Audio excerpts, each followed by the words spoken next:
Moi Sauli. Moi Olli-Pekka. Moi Timo. Hei. Joo. Ja tämä on Asiantuntijapaneeli podcasti. Tervetuloa mukaan.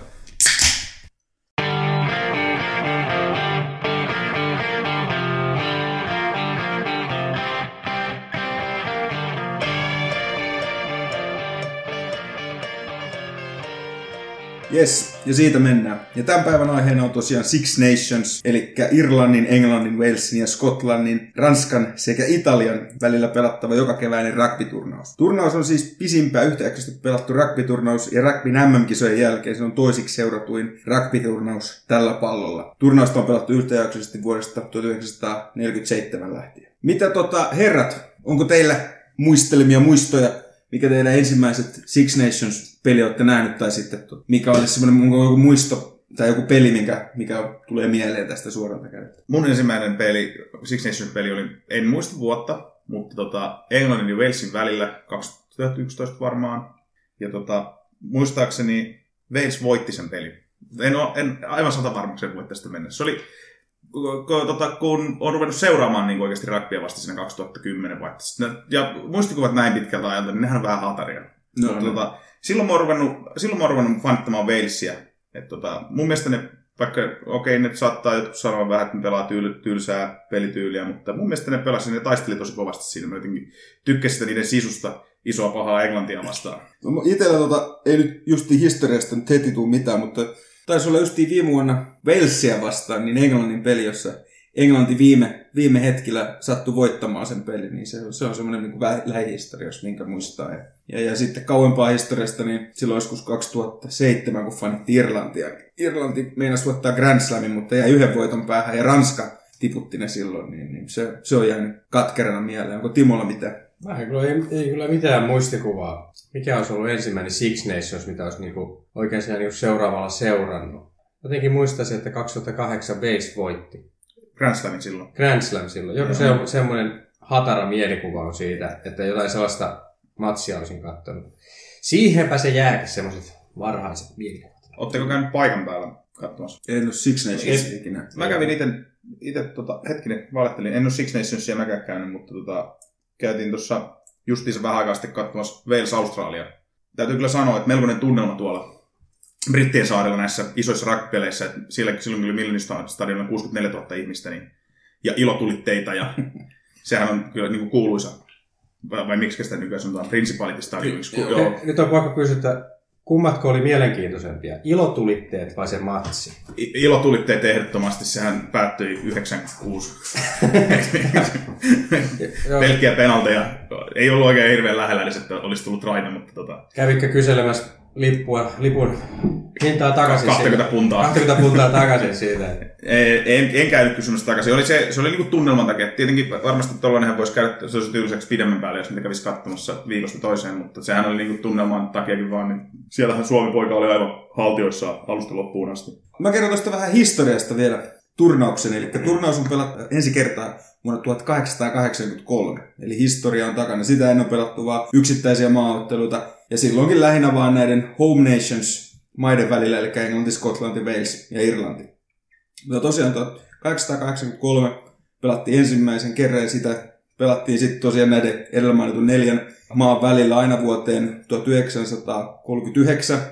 Sitten siinä tuli semmoinen pieni kahakka tuolla Euroopassa, mikä esti sitten pelaamiset, ja 1947, niin silloin jatkui pelit taas, ja silloin Ranska otettiin mukaan turnaukseen, ja nimi muuttui luonnollisesti Five Nationsiksi. Ja vuonna 2000 tuli Italian mukaan, ja silloin nimi muuttui tähän nyt meidänkin tuntemaan Six Nationiin. Tuosta turnausmuodosta sen verran, niin alkaa yleensä tuolla helmikuun alussa ja päättyy maaliskuun puolivälin tienoilla, jonka aikana jokainen maa pelaa toisiaan vastaan yhden kerran. Eniten voittoja tai kautta sarjapisteitä saanut luonnollisesti voittaa turnauksen. Ja mikäli jokin joukkue pystyy voittamaan kaikki 5 ottelua, esimerkiksi niin kuin Irlanti teki viime turnauksessa, niin mestaruudesta puhutaan silloin nimellä Grand Slam. Ja vähän tilastoja, jos katsotaan vuodesta 2000 eteenpäin, kun on pelattu Six Nationia. Turnaus on pelattu 19 kertaa. Englanti on voittanut näistä 6, Ranska 5, Wales ja Irlanti 4. Skotlanti on voittanut vuonna 1999, eli viimeisen Five Nations siis, mutta hallitseva mestari siis. Hallitseva mestari, Five Nations siis. Mutta tätä Six Nations on onnistunut voittamaan, ja Italia ei ole voittanut sitten kertaakaan. Ja Grand Slamit vielä tässä 2000 vuodesta lähtien, niin Walesilla ja Ranskalla on 3 kappaletta ja Irlannilla ja Englannilla 2 kappaletta. No joo, se siitä. Sitten käydään vähän maakohtaisesti läpi ja meikäläinen aloittaa tuosta Italiasta. Kotistadion löytyy sieltä Stadio Olimpicolta, oli Stadio Flaminio vielä hetken aikaa sitten, mutta muuttivat muualle. Päävalmentaja siellä on irlantilainen Conor O'Shea ja kapteenina siellä on hyvinkin varmasti niin Sergio Parise. Ja käydään vahvuudet, heikkoudet ja pelaajat, mitä voi tästä maasta seurata turnauksen aikana. Niin eka vahvuudet, niin mä oon laittanut tänne omiin merkintöihin, että onko niitä. Ehkä voi sanoa, että ammoisina aikoina vahva scrum ja line-out, omat sellaiset, ja välillä pystyvät haastamaan myös vastustajakin, niin oli sellainen hyvä asia, mutta tällä hetkellä niin niiden lisäksi ei oikein ole mitään sellaista ylös nostettavaa, ja tosiaan vahvalla scrumilla ja line-outilla niin tekee paljon, mutta tällä tasolla niin kun ei vielä pelejä voita. Jos käydään sitten taas heikkoudet läpi, niin verrattuna näihin muihin maihin, niin Italiallahan on oma sarja, myös kansallinen sarja, jota pelataan, mutta toisin kuin muissa maissa, niin Italialla on vain 2 ammattijoukkuetta tällä hetkellä.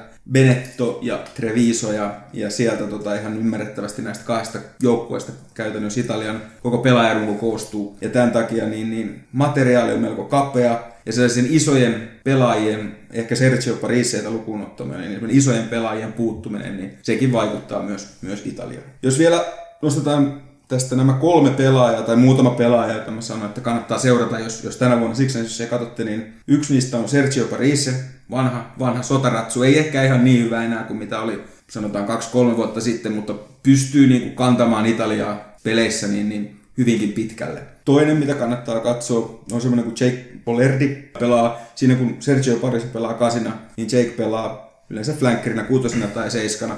Ja on hyvä pallonkantaja, hyvä taklaaja, nuori kaveri, et kannattaa seurata.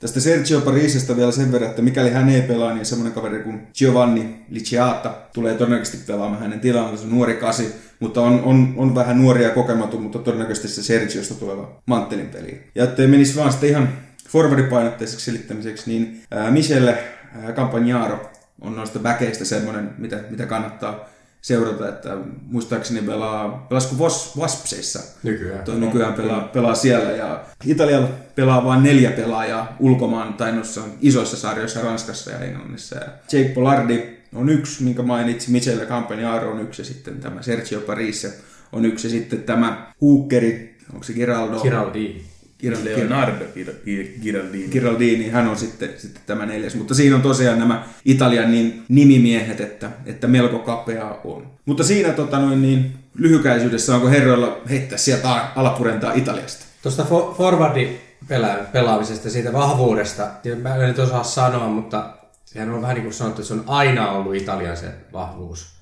On se scrum ja line-out, mutta siinä koska ne otti sen askeleen eteenpäin, siinä oli silloin, kun Jacques Brunel valmensi, ranskalainen valmentaja valmensi Italiaa. Ja Brunelhan on tunnettu siitä, että se pistää aina joukkueessa kuin joukkueessa aina scrumin ja lineoutin forwardin osalta kuntoon. Se on tehnyt sen Perpignanissa, Sesua Paloisissa teki se sama homma ja Bordeauxssakin sitä samaa. Ja silloin 2000-luvun alusta eteenpäin, muista kuinka vuotta Brunel toimii Ranskan maajoukkueen kakkosvalmentajana ja forwardivalmentajana, niin silloinhan Ranskan maajoukkueessa scrum ja lineout nousi aivan uudelle tasolle, ja silloin kun sitten Brunelissa tuli ihan Italian päävalmentaja, niin silloin Italia otti askeleen eteenpäin hyvin vahvasti sellaisena joukkueena, joka hoitaa aina omat scrumit ja omat lineoutit. Ja niillä sitten sillä perinnöllä hyvin pitkälti Italia on pelannut, mutta sitten siihen ei ole kyllä tullut yhtään mitään sen jälkeen oikein.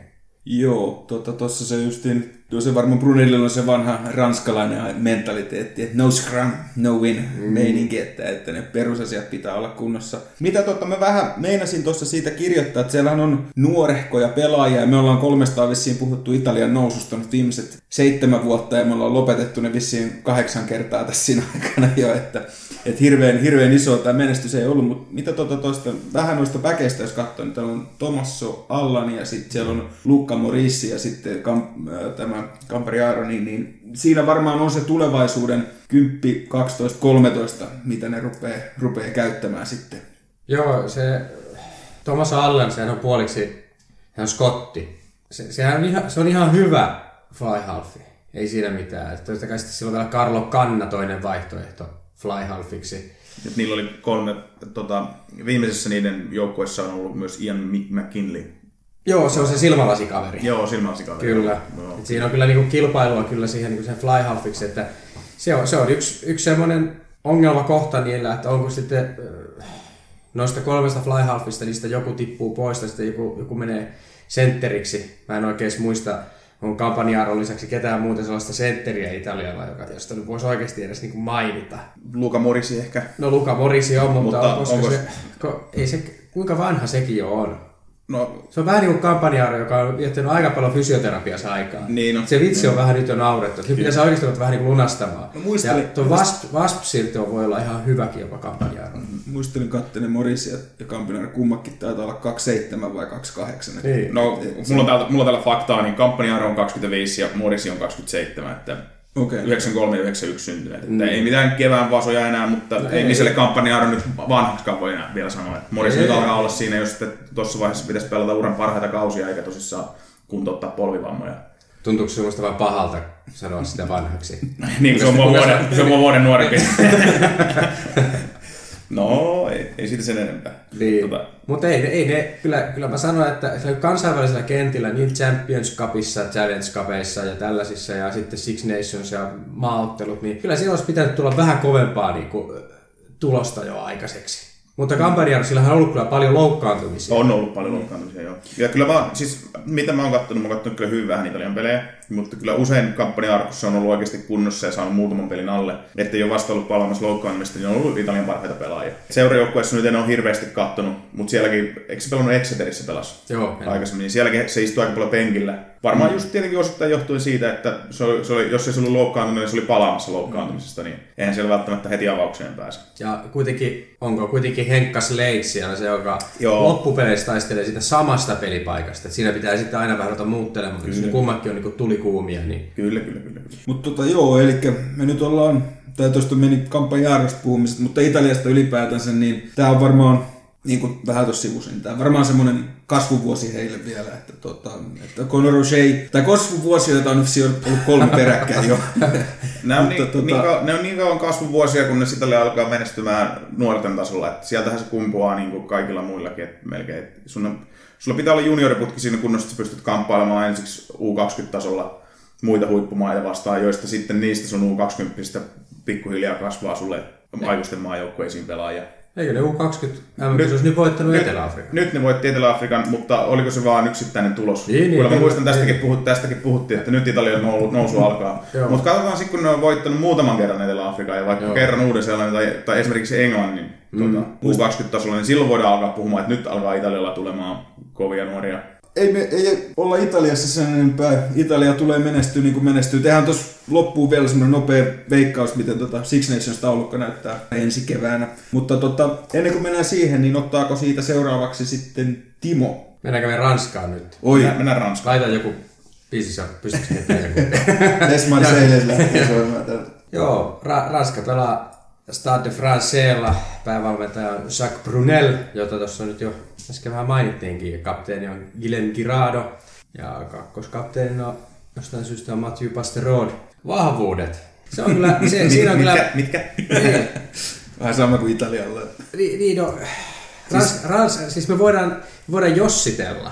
Että Ranskallahan on siis aivan älytön vahvuus siihen Ranskan tyyppiseen pelaamiseen. Siihen, että on ne kovat forwardit, päin seinään juoksevat forwardit, ne hoitaa aina sen scrumin ja oman lainautin, ne on tosi kliinisiä, siitäkin huolimatta, että ne ehkä voittaisi kaikki katutappelut, mitä tulisi sitten ikinä sitten matsin jälkeen. Ja sitten niillä on se kontrasti, niiden päkkejä on todella taitavaa, taidollisteknistä kaveria siellä, nopeeta ja siinä on sitten French Fleuria.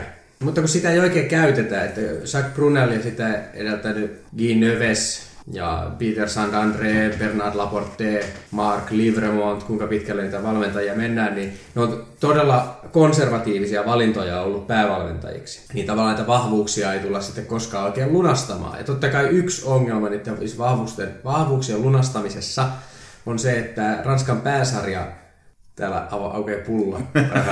Mä yritän huomaamatta ja hiljaa. Mä en tehnyt sitä huomaamattomasti ja hiljaa. Okay. Tosiaan Top 14 on semmoinen sarja, että siellä on todella paljon ulkomaalaisia ja sitten siellä sen tilan ja ajan vie ulkomailta tulleet pelaajat. Ja Ranskan pääsarjassa pelaa tällaisia pikkuseuroja, niin kuin esimerkiksi Toulouse tai Racing Metro. Toulouse on Marseille lähiöseura. Racing Metro on onko tämä sama Toulouse, niin kaikki All Black Wingit menee kuolemaan, kun ei enää pärjää? Joo, kyllä tämä on se sama seura, joka justiin Eben Etzebeth ja Nehe Miller Skudder meni. Racing Metro on pikku lähiöseura Ranskan Pariisin lähiöstä. Ja niillä vaan sattuu olemaan sitä massia aivan hirvittävästi. Ja tämä on se syy, minkä takia Ranska ei koskaan tule saamaan sitä koko potentiaalia ja sitä vahvuuksia lunastettua. En mä tiedä, mitä muita vahvuuksia niillä on. No kyllä se Scrum ja Lineout toisaalta on jonkinlaisia vahvuuksia, mutta Brunel se on ehkä vähän vanhentunut se sen, näin mä oon kuullut forward-tietäjiltä, että se on ehkä vähän vanhentunut se sen Scrum ja Lineout-pelikirja. Ja se kun lait on muuttunut, niin nyt ei enää Brunelin jutuilla enää. Haluaisin vähän tarttua tuohon ihan pikku off-topicki, kun nyt mainitsit siitä Ranskan pääsarjan tilanteesta, niin siellähän on nyt seuroja, kuten esimerkiksi La Rochelle, joka on tehnyt sitä, että okei, onhan heilläkin Victor Vito muun muassa todellinen maailmanluokan supertähti ulkomailta, mutta eikö siellä on muutama seura, jotka on tehnyt sitä, että ne on sitten ruvennut rekrytoimaan niitä Toulousein ja Stade Français ja Racing Metron, niitä, jotka ei mahdu sinne, niitä ranskalaisia. Ja ne on myös rakentanut sitä niiden omaa tätä seurajoukkueen menestystä sille, että ne kerää niitä ranskalaisia, jotka ei mahdu ja jotka on riittävän hyviä pelaamaan top 14. Joo, totta kai. Kyllähän sitten sieltä ja aina yli niitä pelaajia, mutta pitää muistaa, että Racing Metro ja Toulouse ei ole kauhean kauaa ollut vielä edes niitä seuroja, joilla on valtava juniorityö. Joo. Ehkä Racing Metrolla silloin, kun siitä nyt on varmasti jo aikaa, kun se on ollut jonkunlainen juniorijoukko. Mutta kyllähän La Rochelle ja Toulouse on vielä, ei ole kauaa, kun ne on vielä tunnettu ranskalaisena seuraajana, jolla on ne on keskittynyt vielä sen omaan akatemiaan edes. Mutta sitten siellä on sellaisia suurseura, niin vaikka Albi, missä se nyt pelaa. Pelaako se vaikka Federal 1 tällä hetkellä se pelaa? Se on niin sellainen iso seura. Pelaa amatööri korkeimmalla Federal. Korkein puoliammattilaisessa. Heikkouksia. Se on varmaan heikkouksena sellainen pelaajapolitiikka, mikä on ollut sellainen hyvin konservatiivinen tyyli. Otetaan niin sellainen varma vaihtoehto, että siellä on niitä kuumia pelaajia, kuumia pelaajia, olisi voinut ottaa sinne maajoukkueeseen, olisi voitu rakentaa jo. Niin esimerkiksi nyt 2019 on MM-kisat. Nyt olisi voinut jo ehkä vähän rakentaa sitä 2019 MM-kisan joukkuetta ja antaa sieltä jo Arthur Thirielle vaikka jo pikkusen minuutteja sieltä täältä. Kova fullback, scrum half, fly half. Fly half, centeri, wingi. Tosi monikäyttöinen. Tosi monikäyttöinen backi. Mahtuu French Barbariansiin, mutta siis se loukkaantui. Mä veikkaan, että se vaan ehkä vähän harmitti sen verran, että se jäi jopa sieltä French Barbariansista pois. Jos heikkouksista Ranskasta puhutaan, niin Ranskassa me joskus keskusteltiin, että sieltä löytyy maajoukkueeseen vaikka kuinka monta scrum halfia, mutta fly half pula on ainakin ollut, mutta onko se enää vai onko Camille Lopez vai Morgan Parra Morgan Parra nyt on sekä että 9 ja 10, mutta onko siihen löytynyt siihen 10 paikalle joku? No ei, siinä tietysti Matthews eli Berton loukkaantuna, niin se on vähän vaikea sanoa siitä kaverista. Niin maajoukkueen kannalta vielä mitään. Anthony Belleau, on tietysti Camille Lopez, on niitä vaihtoehtoja, mutta Ranskan ongelma on se, että siinä vaiheessa, kun sitä tulee todella hyviä fly halfeja, niin sitten juniorina siirtyy scrum halfiin. Jostain erikoisesta syystä sitten scrum halfeja, niin niitähän on sitten taas. La Rochellella on, voidaan lausua oikein tämän uusseelantilaisen nimen, Tavera Capello, eli Tavera Kerparlo. Tavera Kerparlo, niin sen takana Alex Pales, aivan loistava scrum halfi, mutta ei tule ikinä näkemään maajoukkueen valoja. Se on vaikea, jos seurajoukkueessa ei pääse pelaamaan vakituisesti avauksesta. Scrum halfit voi hyvin pelata 60-70 minuuttia, niin kyllä siinä vaikeuksia on sulle murtautua maajoukkueeseen. Mutta muuten siis, mitähän sanon, heikkouksena toi pelaajapolitiikka. Se on yksi sellainen suuri ongelma. Benjamin Fall pelaa Ranskan maajoukkueessa. Mä voin sanoa, että niin missään muussa ehkä Six Nations joukkueessa, niin eikä edes Italiassa. Ei edes varmaan Italiassa, niin ei varmaan enää fullbackiksi pääsisi. Mitä pelaajia, joita me saamme, tai kannattaa seurata nyt keväällä sitten, että onko Luis Picamoles nyt varmaan on aika hyvä kasina kantamaan, ja Matthew Pasteraud ihan vaan Vaikea olla huomaamatta. Vaikea olla huomaamatta, sanotaan näin. Joo, mutta se on vaikea olla huomaamatta, totta kai tosi kiva kaveri Matthew Pasteraud. Hyvät jutut bussissa. Niin hyvät jutut bussissa, se tulee kuperkeikalla kentälle ennen matsia. Ja siis sehän on, siis kyllähän kaikki pelaajat, kun Tulunissakin joukkuepelaat, niin ne kehuu ihan maasta taivaaseen Pasteraudin. Sehän on joukkuekaverinahan, se on yksi parhaita. Niin. Se on tosi hyvä tyyppi. Mutta sitten kattokaa ihan kriittisellä silmällä joskus, se on outside centre, se pelaa ulkokanavassa siellä. Se on sen pelipaikka, kuinka paljon se saa pallokädessä aikaan ja kuinka paljon se saa puolustussuuntaan aikaan. Kuinka se poikistaisliike puolustuksessa? Onko terävää? Sitä ei ole. Jos se ehtii, niin sittenhän sehän on epäonnistunut flankkeri koko mies. Joo. Mutta jos se ehtii, jos se on breakdownilla, niin aika moni top 14 niin flankkerikin häviää siinä turnover-tehokkuudessa. Niin ja jos se saa olkapään sisään, joo, niin ei se on siinä. Kyllä kaveri sitten menee. Ei sitä tarvitse joku lapion, että saat siirrettyä sen siitä, että sun pitää hakata sitä päähän jollain, että se vaan lähtisi siitä. Siis sehän on niin vahva äijä. Niin. Mutta kun se on tosi hyvä, siis se on vähän niin kuin Henry Savancier Racing Metrosta, todella hyvä sentteri, outside centre. Mutta kun se on todella hyvä. Mutta kun se ei ole niinku siellä, se ei ole siellä niinku Damien Penaud nyt niinku pelasi maajoukkueessa vinginä, mutta sekin on outside centre periaatteessa oikeasti.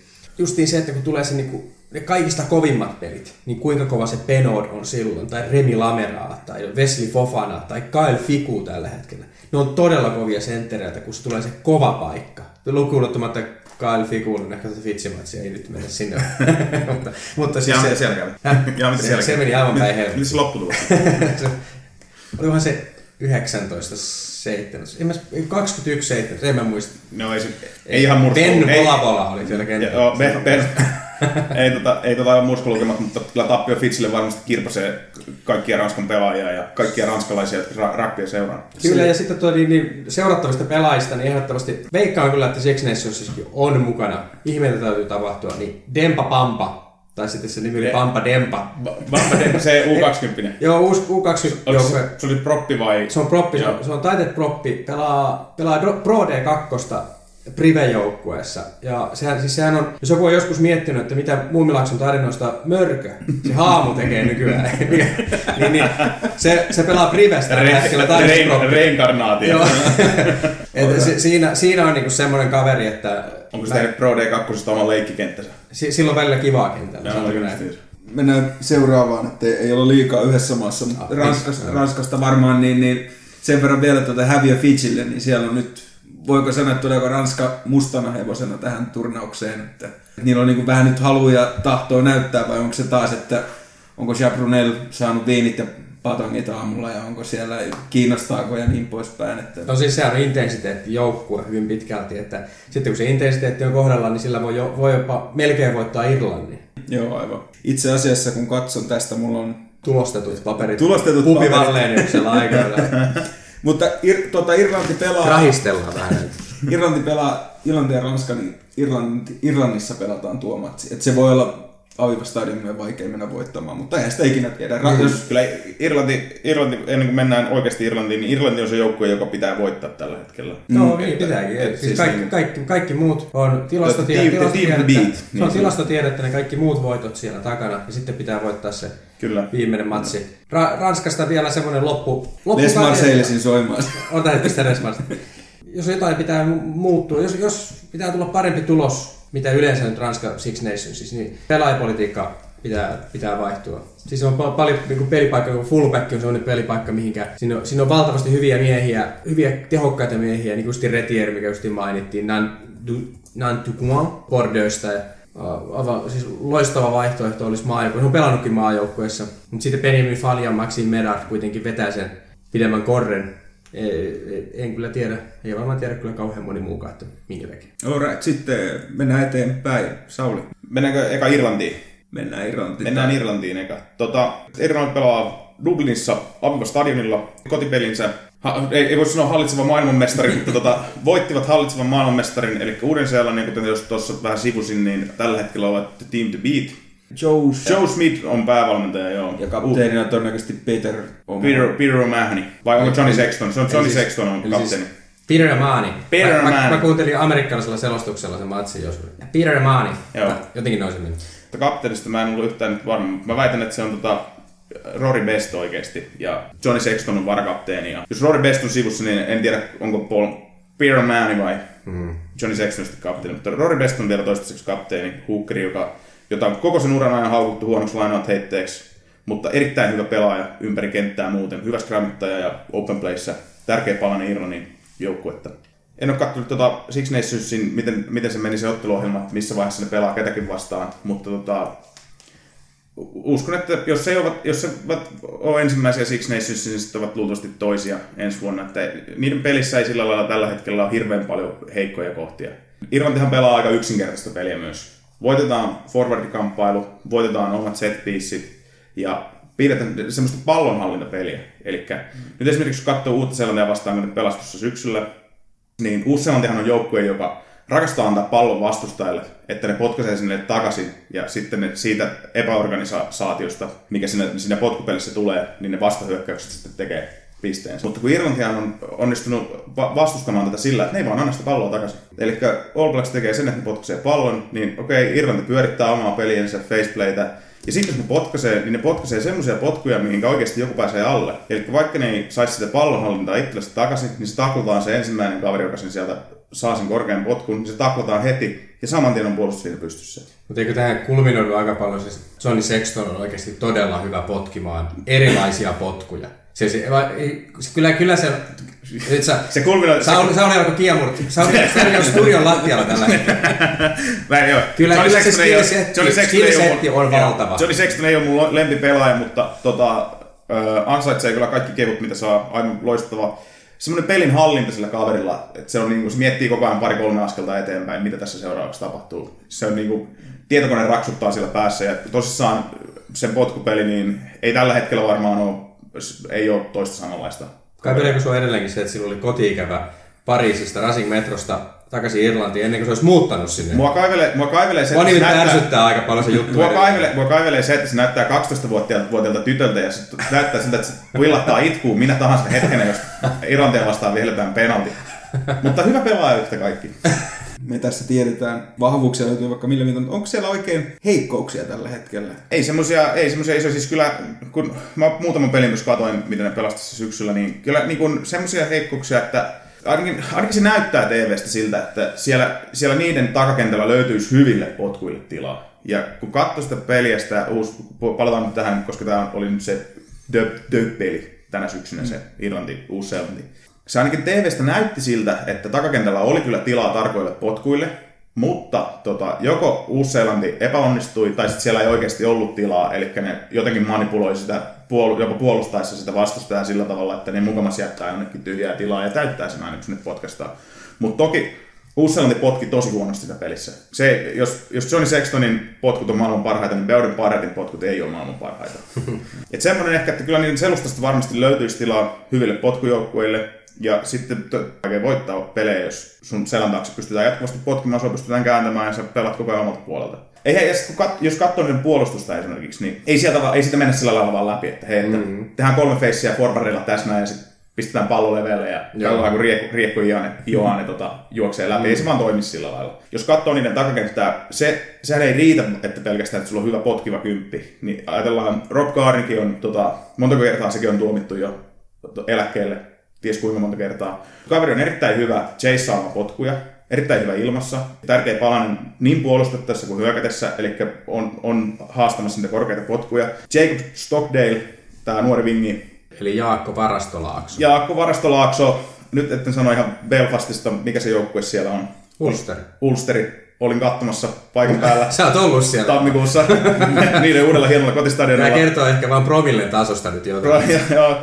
Tämmöisiä kavereita, niin siellä on niinku nuoruutta ja intoa. Ja sitten on näitä kokeneita, niin kuin Rob Garney, Johnny Sexton, Peter O'Mahony. Se, mikä niillä on niinku tällä hetkellä myös niinku joukkueen rakenteellisesti on, että niillä on aika paljon syvyyttä tärkeillä pelipaikoilla. Että okei, ehkä Fly Half on sellainen, missä tippuu taso aika paljon, jos Johnny Sexton tippuu pois. Mutta esimerkiksi Conor Murray oli sivussa, yksi maailman parhaista yseistä, mutta siellä niillä on niinku siinäkin pelipaikalla on syvyyttä. Sitten esimerkiksi Sean O'Brien loukkaantui just ennen. Dan Leavin piti aloittaa 7 siinä pelissä. Se tippui vielä ennen peliä pois. Ja sitten tuli Josh Van den Flyer, joka pelasi aivan loistavan pelin, varmaan lähemmäs 20 taklausta. Et niin, niillä on tämmöisellä kriittisellä pelipaikalla kuitenkin syvyyttä sillä lailla, että ei haittaa, jos yksi kaveri tippuu pois. Et tietysti Jamie Hislip hän lopetti nyt, mutta CJ Stander aivan valtava hyvä joka pystyy oikeasti niihin saappaisiin astumaan. Mä ehkä jopa väittäisin, että se on parempi. On se parempi. Ei se varmaan niinku pallon ihan fyysi niinku, no. Tässä sanotaan, että jos vertaa Hislippiä ja Tanderia, niin Hislip oli ehkä parempi niinku semmoinen Kieran Reed-tyyppinen kasi, ja Tander on sitten enemmän semmoinen hit the wall. Ja sitten Hislip oli kuitenkin niinku tärkeä johtaja siinä joukkueessa. Tietenkin vaikea sanoa tämmöisistä asioista, mutta Hislip vaikutti niinku yhdeltä semmoiselta johtajatyypiltä siinä porukassa.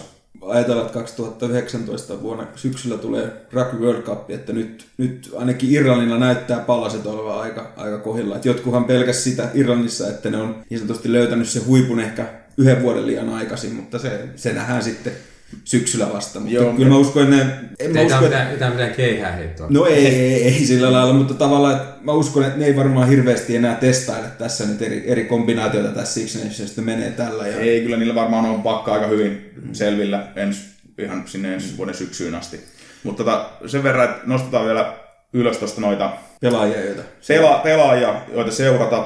Riippuen päässä Sean O'Brienin, siis mä väittäisin, että Sean O'Brien kunnossa ollessaan niin aloittaa kyllä numero 7, mutta Dan Levy tosissaan, en ole katsonut seurajoukkuepelejä, mutta mitä on lukenut, niin seurajoukkuetasolla niin pelannut jopa paremmin kuin Sean O'Brien, ja sitten ei saa unohtaa tätä Josh Van der Flyeria, joka on loistava 7. Sitten semmoinen kaveri kuin James Ryan, oliko jopa niin, että valittiin Irlannin maajoukkueeseen ennen kuin oli pelannut yhtään ammattilaisseurajoukkuepeliä vai kuinka se meni, mutta siis todella nuorena noussut. Tällä hetkellä onko 15 käppiä, 22-vuotias kaveri. Ja niin tänä vuonna ei ole vissiin hävinnyt kuin 1 pelin. Se on vähän niin kuin Irlannin Maaro Itoje, tämä kaveri, samanikäinenkin. Niin hyvä kuin esimerkiksi Ian Hendersonkin on, ei paljon vaikuta vaikka. Ian Fenderson. Mitä? Ian Fenderson, joo. Onko tämä se toinen lokki, se pitkä kaveri? Devin Toner. Tai se vielä oikeastakin vähän. Niin. Siinä niillä on vaihtoehtoja sinne. Ihan eri lailla, että jos ajatellaan vaikka tuo kolmikko, joka tässä äsken mainittiin, niin jos ei siinä yhtä Brody Retallickia ole, niin kyllä siinä melkein yksi Sam Whitelock ja Scott Barrett on, että niin tällä osastolla ei maailmassa tietenkään välttämättä ole yhtä hyvää lokkia kuin Brody Retallick, mutta se, että niillä on 3, jotka on kaikki parempia kuin ainakin tämä Lokki Barrett, ja lähes yhtä hyviä kuin Sam Whitelock. Niillä on kyllä forwardiosasto aika kovassa kunnossa. Eturivistä pitää mainita, niin se on Kian Healy, Jack McGrath. Loose head proppena ja sitten tight head proppena Furlong, joka taitaa olla Euroopan paras tight head proppi tällä hetkellä. Kyllä kai joidenkin kirjoissa koko maailmankin paras tight head proppi. On kyllä erittäin kova tekijä. Ja propiksi vielä aika nuori 26-vuotias kaveri, että on varmasti kasvunvaraa vielä. Silloin 2 World Cupia ainakin vielä. Silloin on varmasti noin 2 World Cupia, riippuen vähän tietenkin siitä tilanteesta, pysyykö terveenä. Me tästä jatketaan seuraavan tauon kautta, niin todetaanko, että Irlanti on todennäköisesti se team to beat tänä vuonna, niin kuin Irlanti on se team to beat tästä World Cupiin asti. Yes, mennään tauolle.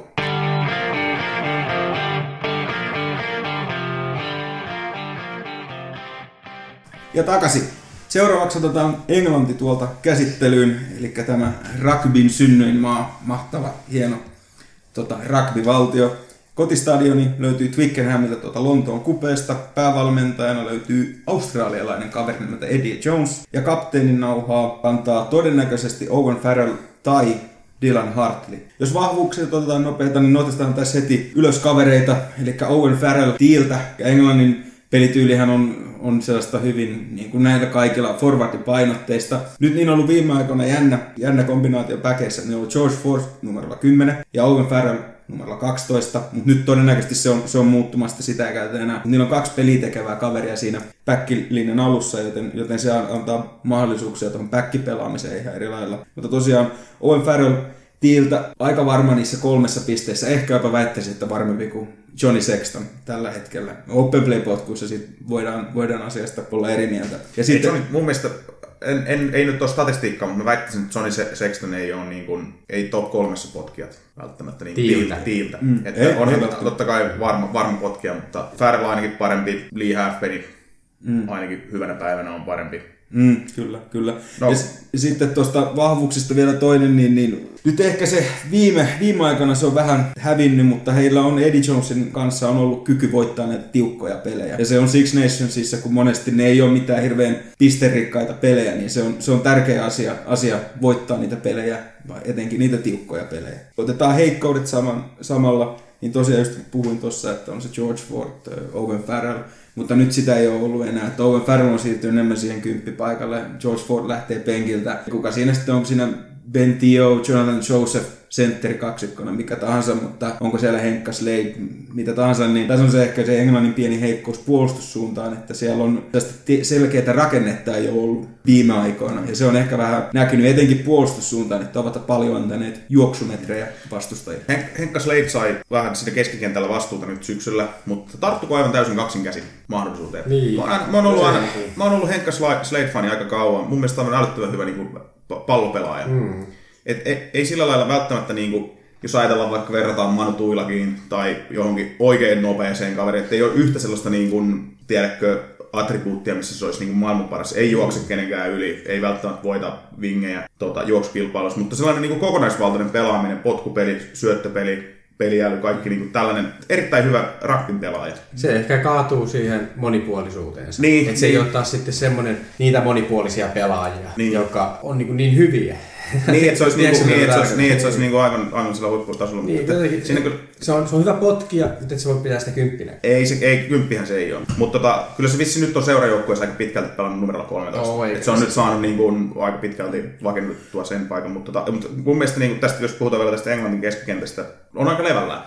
On. Esimerkiksi justiin tästä, kun puhuttiin sitä Henkka Sladeista, niin justiin Uutta-Seelantia vastaan, niin oli Ben Theo ja Jonathan Joseph. Mä en ole varma sitten, että oliko se Eddie Jonesilta vaan tämmöinen Uutta-Seelantia vastaan, jolla on hyvin sähäkät center verrattuna muihin, ettei ole ehkä ihan niin suoraviivaisia kuin muissa, niin sen takia ehkä Ben Theo vanhan league-pelaajana otettiin siihen justiin, että se puolustus olisi parempi. Ja sehän oli tiukka peli. Englanti hävisi 1 pisteellä 15-16.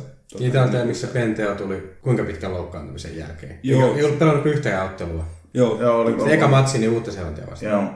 Aika näyttää, että Englantihan nyt on, ennen tätä Irlantiin, nehän voitti 2 edellistä ja toinen niistä oli Grand Slamina peräti, mutta Englanti on, sanotaan näin, että Pumpattiinko siinä vaiheessa vähän renkaita? Siinä vaiheessa pumpattiin ehkä renkaita. Mutta sanotaan näin, että tänä vuonna vaikka se sydämeen sattuukin, niin en usko, että ovat ykkösinä ja voi olla, että eivät ole ehkä jopa kakkosinakaan. Mä veikkaan, että Wales tulee olemaan hyvin kova. Mites viime vuonna? Viime vuodesta ei puhuta, siinä tuli työtapaturmi. Työtapaturmi. Hyvin paha työtapaturmi. Vielä kavereita, joita nostaa, joita seurata. Ihmettelen, jos ei ole aloituskokoonpanossa tämmöinen kaveri kuin Sam Underhill. Pelasi aivan mielettömän hyvin Uutta-Seelantia vastaan ja on semmoinen Shakali-tyyppinen flankkeri, seiska, joka pystyy tekemään niitä turnovereita, joka Englannilta on selkeästi puuttunut viime aikoina. Niillä ei ollut sellaista kaveria, joka olisi semmoinen turnover-kone. Maro Itojestahan siitä leivottiin tietyllä tapaa, mutta Ito ei ole ikinä kuuna päivänä samalla viivalla Sam Underhillin kanssa sähäkkyydessä, eikä sen kakkosrivin lokkina pidäkään välttämättä. Sillä on niin pitkä vipuvarsi sillä miehellä, että jos se olisi niin oikeasti samalla tasolla, niin ja eikö kun siitähän on puhuttu just, että Maro Itoje kutoseksi tai hulluimmat sanonut jopa, että kasiksi, niin eikö se ole aika pitkälti ollut Courtney Laws, joka on mennyt kutoseksi sitten, jos ne on ollut samaan aikaan, että siellä on ollut Cruise tai Lansbury ja sitten Itoje ja Laves samaan aikaan kentällä, niin se on ollut Laves, joka on, että ne pelaa niin 5,5 puolta. Mun mielestä Laws on parempi vaihtoehto siinä, koska Laws tekee dominoivimpia taklauksia kuin mitä Itoje tekee. Että Itoje on ehkä vähän se on ehkä, Laves on vähän ilkeämpi ehkä kaveri, että sopii ehkä paremmin semmoiseksi enforceriksi siihen. Mutta tosiaan nyt Sam Underlinnia seuratkaa, että siinä on kavereita aina kun se on breakdownin lähellä, niin kaikkea voi sanoa. Mun mielestä ainakin näin paljon samaa niin kuin Sam Kanein pelissä. Joo. Underhill on vähän sama, ehkä vähän kaukaa katsottuna samannäköisiä, että ainakin vähän samalla rakennettu, samankokoisia ja taklaa hyvin ja vähän näytti jalkatyöskentelyäkin siinä pelissä. Tietenkin hylättiin se try. Beuden paret varmaan katsoi. Mielessä sitä ei ole hylätty. Bjorn Barrett varmaan sitä katsoi, että tuolla oli paitsio, että mä voin tässä tehdä vaikka tämmöisen spinoraaman ja päästä ton kaverin nauttimaan sekunnista. Mutta varmasti niin kuin englantilaisten mielestä niin ihan niin kuin voisi sanoa, että pieni upgradeaus, että open side flankerina on Sam Underhill, että se hetki sitten siinä oli vielä Chris Robson. Tai James Haskell. Tai James Molemmat hyviä pelaajia. Ja tosi kivoja kavereita. Tosi kivoja kavereita, mutta kumpikaan ei oikeasti ole oikein seiska. Ne on myös vähän sellaisia väliinputoja, että ne ei oikein kutosia eikä seiskoja. Eikä kasajakaan. Niin, että kyllä että kuitenkin niinku siihen seiskan rooliin kuuluu mun mielestä, ainakin jos käytetään niinku ohjenuorina sellaista, mitä Uusi-Seelanti. Jos käytetään Uusi-Seelantia niin kuin sinä joukkueena kuitenkin vielä, vaikka Irlanti onkin the team to beat, niin jos niistä katsoo, niin Richie McCaw oli nuorempana kova tekemään kanssa turnovereita, mutta sehän sitten iän myötä, niin sehän vähän niin kuin muutti sitä peliänsä enemmän siihen suuntaan, että se oli niin kuin se kova taklaaja. Mikä oli tärkeintä sillä puolustuksessa, se taklasi jonkun selälleen, nousi ylös, taklasi jonkun selälleen, nousi ylös, taklasi jonkun selälleen. Että niin kuin se, että taklaa silleen, että se tuntuu puolustuksessa ja useamman kerran ja mielellään monta kertaa putkeen. Ja sitten just se, että linkkipelaajana backia ja forwardien välillä, eli pallon käsittely tulisi olla numerolla 7 hyvä. Hyökkäyksessä sun pitää olla totta kai riittävän mobiili siihen, että sä pystyt tukemaan backia ympäri kenttää. Että se on, niinku, se on tosi monipuolinen rooli. Ja broken playssä, niin saat aika usein sitten niiden backien kanssa, niin kyllä. Sä saatat olla siinä open side flanker, saattaa olla se, joka, tai se pitää tavallaan olla se kaveri. Ei se mikään turha juttu, että aina sanotaan, että kaikissa pubijoukkueissa niin numerolla 7 pelaa joukkueen paras pelaaja. Toinen, mitä seurata, tämä jo edellä mainittu Owen Farrell. Hyvänä päivänä pystyy ratkaisemaan niitä pelejä siitä tiiltä. Englannin pelaaminen, niin kuin sanoit, se on forwardia, mutta myös se on paljon sitä, että scrumeista ja breakdowneista, niin yritetään lypsää sitä penaltia vastustajan puolella. Ja siitä saadaan se rangaistus ja siitä sitten laitetaan puikkoihin. Pidetään se pistetaulukko juoksemassa tai liikkumassa oikeaan suuntaan koko ajan ja sillä yritetään tehdä se ero. Mutta Owen Farrell on yksi kaveri, jota kannattaa seurata. Meidän puhua ollenkaan shoulder chargeista, kun puhutaan. Ei, mun mielestä se on niin pirun hyvä taklaajakin. Ei, kyllä Owen Farrell, sehän on älyttömän kova. Siis sehän on älyttömän kova puolustussuunta. Mutta se on täys näätä. Siis sehän on siinä varmaan niin rugby-maailman ärsyttävimpiä pelaajia. Siis se ihmisenä, mä en tiedä millainen persona se on niin joku joukkuekaverille. Varmaan tosi mukava. Tai sitten niin matsin jälkeen Kaljalla vierasjoukkueen kanssa, mutta siis se on puolustussuunta aivan samperin kova. Siis onhan se nyt siis fly halfiksi. Joo, kova taklaa. Siinä saa moni flankerikin jo vähän katsoa, että miten tämä homma tehdään. Katso varsinkin tuossa Australia vastaan, kun ne pelasi, kun se pysäytti Isaac Roddan niin seinään. Joo. Kaverilla kuitenkin 30 kiloa ainakin etua. Ja, mutta sekin, kun puhutaan nyt näistä shoulder chargesista, okei, se pääsi 2 kertaa niin koiravereestä nyt syksyllä Andre Esterhuisen ja taklas ilman käsiä päähän. Ja sitten se Isaac Rodda, tämä tilanne, mistä mainitsinkin jo. Toi on semmoinen homma, että jos se korjaa se vielä niin päätyy siihen, että ensi vuoden World Cupin välierässä, niin. Se ei pääsekään enää niin koiravereestä ja saa punaisen kortin ja Englanti tippuu. Australiaa vastaan. Japania vastaan. Ja pahimmassa tapauksessa, mutta siis se on niinku ihan, ainakin Eddie Jones, jos mä olisin Eddie Jones, niin mä ainakin olisin hieman huolissani tosta. Että se, että vaikka sä taklaat kovaa, niin sun pitää myös taklata sääntöjen puitteissa. Niin, se ei tosissaan, niin se tuuri ei, niitä vapaudet vankilasta kortteja, niin ei niitä loputtomiin ole. Niin, ja sitten kun se on niin kova taklaamaan jo niin kuin alun perinkin, ja sitten vielä kun se taklaa laittomasti. Että jos on joku tällainen Sam Baptiste eli Salt taklaa laittomasti, niin sehän niin kuin, ei se tunnu edes missään. Niin, ei kukaan huomaa. Kun ei se laillinenkaan taklaus tuntunut aikoinaan missään. Mutta se, että kun se on valmiiksi aivan hemmetin kova kaveri. Ja sitten kun se tulee sieltä olkapää suoraan päähän. Niin, se taklaa jotakin suoraan oma käsi oman selän takana taklaa jotakin leukaa. Ja tosissaan World Cupin jossakin playoff-peleissä. Niin, ja kun sä sanoit, että nyt sillä on se maine jo. Nyt sillä on maine. Niin, se on nyt käyttänyt ne kortit jo, ja nyt sillä on se maine. Niin todella monella kansainvälisellä tuomarilla on tällä hetkellä se, että ne katsoo. Tämä on Farrell, joka taklaa, miten se taklaa. Niin. Ja mä en tiedä, onko Owenilla Sam Warburtonin numeroa, mutta jos ei silloin ole, niin kannattaa hommata ja kysyä siltä, että miltä tuntuu punainen kortti World Cupissa. Eikö muuta katsota? Mulla on täällä Maro Itoje vielä listoilla. Eikö se vitsi ole naurattu? Ei ole. Siis tää oli maailman hyvä. Paras pelaaja. Maailman paras pelaaja. Ei välttämättä, mutta siis sanotaan näin, että jossain muussa lajissa. Siis Maro Itoista siis ihan lyhyesti, siis, että pari kautta sitten mun mielestä se pelasi tosi hyvin. Siis se oli lainauteissa hyvä, se oli taklauksissa hyvin, se teki jopa turnovereita. Nyt sanotaan näin, että viimeiset pari vuotta niin on ollut ongelmia vähän loukkaantumista ja sen sellaista. Ei ole ehkä ihan siellä ja siitä on myös jopa ehkä hieman keskusteltu, että tämä pelipaikka justiin, että onko se kakkos, pitäisikö se olla 6, pitäisikö se olla 8. Niin. Mä luulen, että sen suurin ongelma on se, kun sitä hypetettiin niin kovaa, sen renkaita pumpattiin monta vuotta jo ennen kuin se oli saavuttanut mitään oikeasti. Joo. Niin se ehkä saattoi vähän ostaa itsekin siihen hypeen. Että se saattoi ruveta uskomaan vähän sitä. Että sehän on loistava pelaaja. Kyllähän se niin kuin kunnossa ollessaan kuuluu Englannin maajoukkueen avauskokoonpanoon. Mutta se, että onko se nyt aivan täysin elänyt niin kuin niihin suhteisiin, mihinkä jotkut on sitten tosissaan. Niin, ja sitten ruvetaan miettimään, jos joku oikeasti väittää sitä, että kyllä Maro Itoje, niin se on maailman paras lokki, niin ei mitään. Me tee nettihaku sellaisella sanoilla kuin Brody Retallick. Kato pari YouTube-videoa. Kato pari YouTube-videoa, ja hän oikeasti rupee miettimään sen jälkeen. Mutta kyllä Maro Itoje on ollut tässä viimeisen vuoden aikana kovissa kansainvälisissä otteluissa ollut kyllä sellainen, että matsin jälkeen niin sä tajuat, että hei hemmetti, mutta Itoje oli muuten kanssa tänään kentällä. Niin, kyllä. Mutta silläkin toki, onko se on 95 syntynyt vai 96? 22-23-vuotias. Että silläkin on vielä kyllä varaa kasvaa tuossa. Toki. Että kyllähän niin kuin, jos niin silloin kun se tuli ensimmäisen kerran, silloinhan se pelasi tosi hyvin. En mä sitä sano, mutta se, että kyllä siinä niin kuin ehkä lähti vähän laukalle. Faneilla varsinkin. Maro Itoje ei ole niin hyvä kuin väitetään. Ei, joo, kyllä näin on. Koska tosi moni valehtelee teille. Uskokaa mieluummin meitä. Niin. Mutta sanotaan, että me ollaan nähty se vaiva, että me ollaan tullut internettiin teille kertomaan. Me ollaan internetissä. Mutta se sanotaan, että tämä Six Nations nyt paljastaa aika paljon, kun siellä on Ruiz, siellä on Laws, siellä on Lansbury, joka kolkuttaa siihen kakkosrivin ovelle, että nyt on pakko nuoren kaverin näyttää, että miten homma toimii. Ja kyllähän ruohonleikkuri on ollut niin parhaimmillaan mun mielestä parempi. Kuka on? Lansbury. Niin, laukaisuhautaja. Mikä se on? Laukaisu. Niin, kyllä se on ollut parhaimmillaan mun mielestä parempi. Laws. Siinä, mihinkä väitetään Itojen olevan, eli 6 kautta 4 kautta 5,5. Niin Laws, 5,5, niin Laws on parempi mun mielestä siinä roolissa. Kyllä. Ja varsinkin niissä kovissa kansainvälisissä otteluissa. Se on ihan sama, miten niin pelaat Aviva. En mä tiedä, miten huonoja joukkueita se on. Niin siis niitä semmoisia pelaajia, jotka dominoi seurajoukkuetasolla, mutta ei välttämättä pysty viemään sitä peliä kansainvälisellä tasolla. Hyvänä esimerkkinä vaikka uudesta sarjasta en tiedä, jos jollekin tuttu pelaa Charles Naatai.